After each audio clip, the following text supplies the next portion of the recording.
I have, from the very beginning, listened to my instinct. All of my best decisions in life have come because I was attuned to what really felt like the next right move for me. And so it didn't feel right.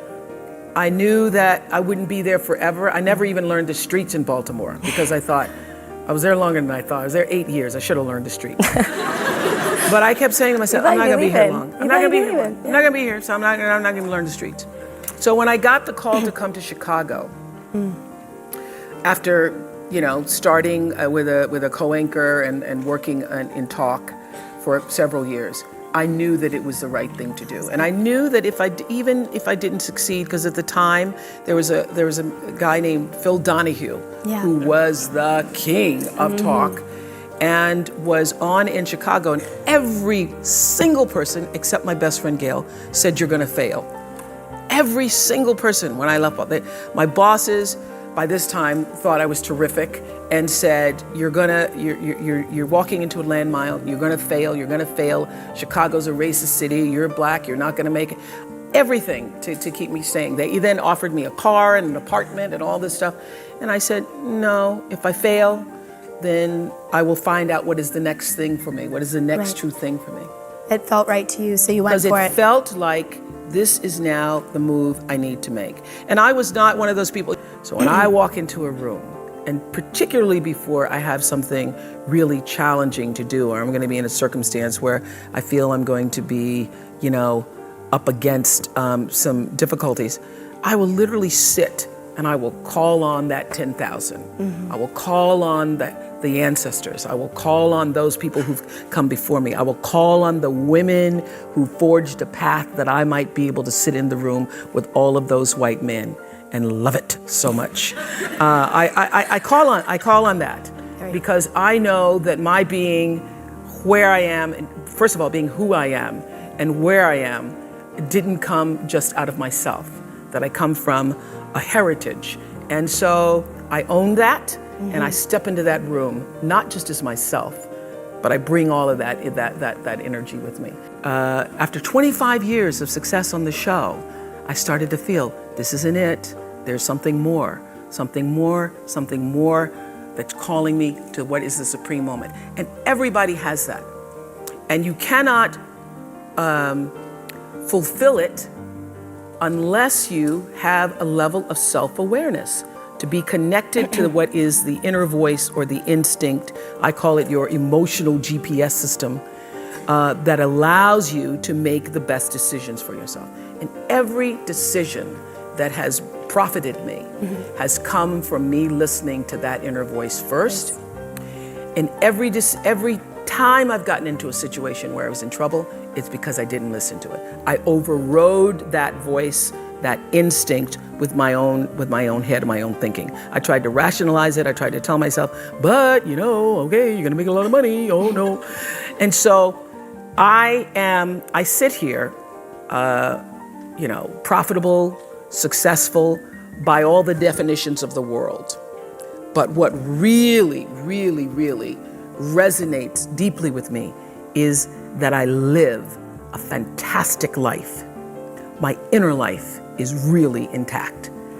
I live from the inside out. And so everything that I have because I let it be fueled by who I am and what I realize my contributions to the planet could be. And what my real contribution is, it looks like I was a talk show host. It looks like, I'm in the movies. It looks like, I have a network. But my real contribution, the reason why I'm here, is to help connect people to themselves and the higher ideas of consciousness. I'm here to help raise consciousness. So my television platform was to help raise consciousness.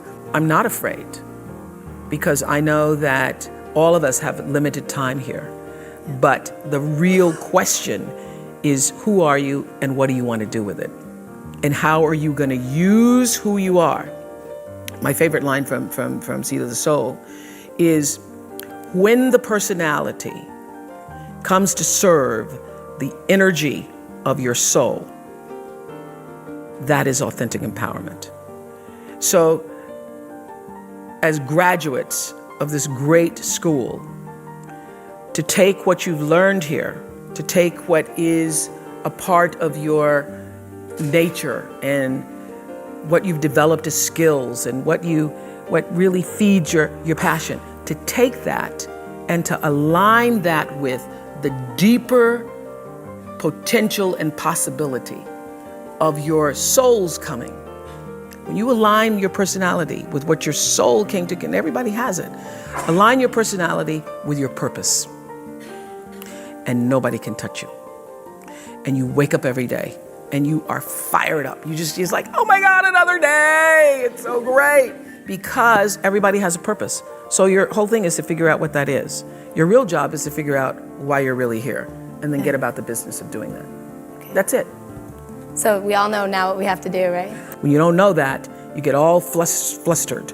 You get stressed all the time, wanting something to be what it isn't. There is a supreme moment of destiny calling on your life. Your job is to feel that, to hear that, to know that. And sometimes when you're not listening, you get taken off track. You get in the wrong marriage, the wrong relationship, you take the wrong job. Yeah, but it's all leading to the same path. There are no wrong paths. There are none. There's no such thing as failure, really, because failure is just that thing trying to move you in another direction. So you get as much from your losses as you do from your victories, because the losses are there to wake you up.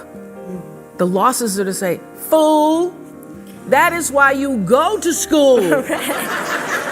So that CBS can call you. So when you understand that, you don't allow yourself to be completely thrown by a grade or by a circumstance, because your life is bigger than any one experience. And if I always ask people on Super Soul Sunday to tell me, what would you say to your younger self?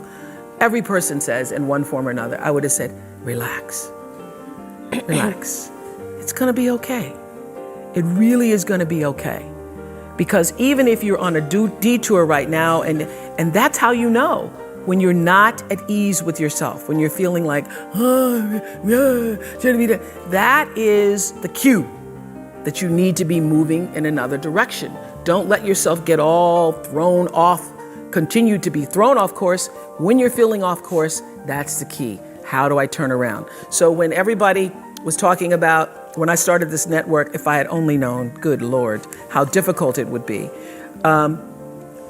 The way through the challenge is to get still and ask yourself, what is the next right move?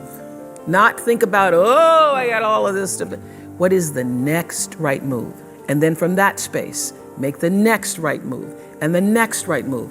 And not to be overwhelmed by it, because you know your life is bigger than that one moment. You know you're not defined by what somebody says is a failure for you, because failure is just there to point you in a different direction.